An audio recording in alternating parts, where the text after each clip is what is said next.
The history of electronic music and video game music have always been intimately linked. Both artistic movements relied heavily upon developments in synthesizer, sampler, and various other computer technologies. They also found similar audiences with emerging tech-savvy youth. After all, the synthetic sounds found in electronic music have always paired perfectly with the emerging digital world of video games. But one genre in particular has resonated noticeably amongst a certain generation of gamers. That genre is known as drum and bass.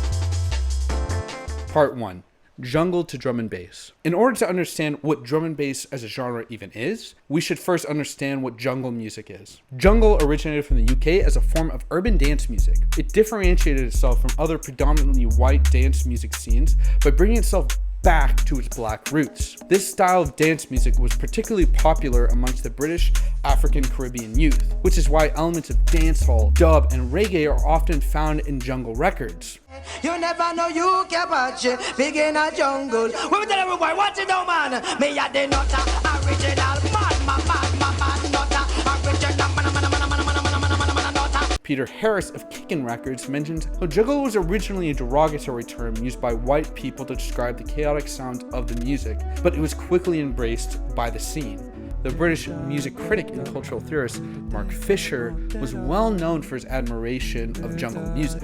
Genres like jungle felt radically unprecedented. They felt like there's nothing you'd heard before, nor could you have heard it before. And there was a feeling then of the future rushing in towards us. Now that we know what jungle music is, what is drum and bass? The producer Goldie was one of the first people to turn the aggressive and ecstatic sound of jungle into the meditative and tranquil genre of drum and bass.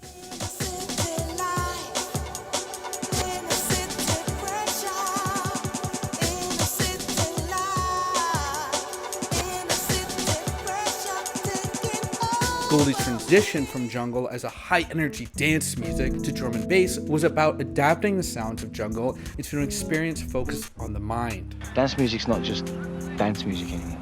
It's for the head now. You can sit down and listen to a lot of good creative albums now that are a lot more thought about than the usual.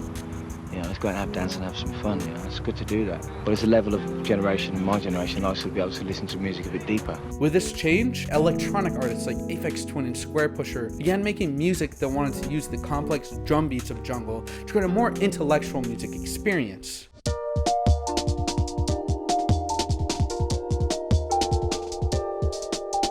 We could already start to see why drum and bass was starting to have an influence on a tech-savvy generation of game composers. Part 2. Drum and bass in video games.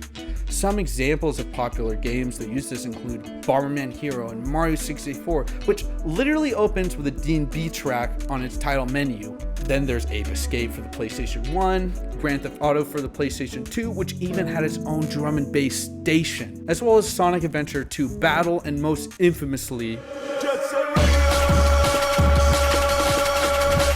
for the Sega Dreamcast. There were many reasons why drum and bass worked so well for scoring these video games. Its faster tempo lent itself well to games that involve fast-paced competitive actions, and like jungle music of the early 90s, it catered perfectly to a more youthful, high-energy audience. It was also fairly easy to produce, which made it a bit formulaic, but also people never grew tired of the sound. A person that was critical in establishing drum and bass within the Japanese video game scene was Soichi Terada. His album Sumo Jungle was a big hit for game composers at the time. This album even landed him a spot with Sony to compose the music for this game, Ape Escape.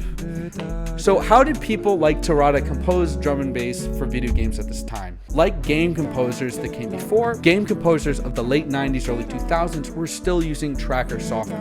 What's different about trackers from modern digital audio workstation is how they display musical events almost like a spreadsheet, where each metric subdivision gets their own row, each sound channel gets their own column.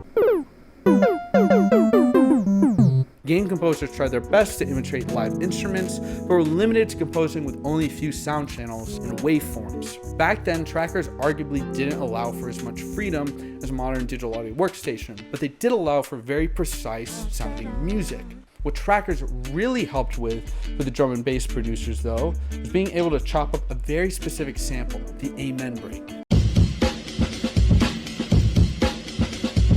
There are a lot of videos that go over the significance of this drum sample, and I would recommend checking them out. But essentially what this was the principal sample used in jungle and drum and bass production. In order to turn the Amen break into a drum and bass breakbeat, producers had to first speed up the sample and then break it up into subdivisions. This allowed them to make their own unique variations of the break by efficiently rearranging it using the tracker software.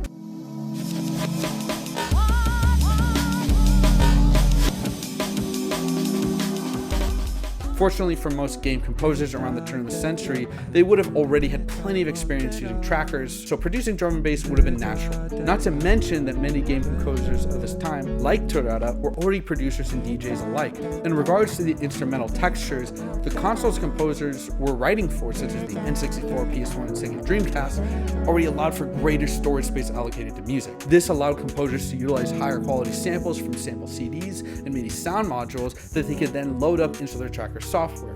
This is why a lot of music at this time has a very crisp and clean sound compared to the blockier music from consoles like the NES, Atari 2600, and Sega Genesis. These higher quality samples, alongside the complex chopping of Amen breaks and the technological capabilities of consoles around the years 2000s, are all what made drum and bass in video games what it was. It just doesn't seem like a coincidence to me that drum and bass, a genre derived from the jungle music that Mark Fisher adored so much and described as the future rushing in, was a genre that game composers, developers, and audience alike latched onto around the turn of the century. It was a sound that was like nothing heard before, with video games that people hadn't even been able to experience before. The impact of this genre in games lasts even to this day, as games like Neon White, Mario Kart, and Gran Turismo still carry on this sound, and it has inspired new genres such as breakcore and hyperpop. Drum and bass is a genre of music that will continue to exist in games and breed creativity. We all should appreciate it as a model of where we can go for the future of game scoring.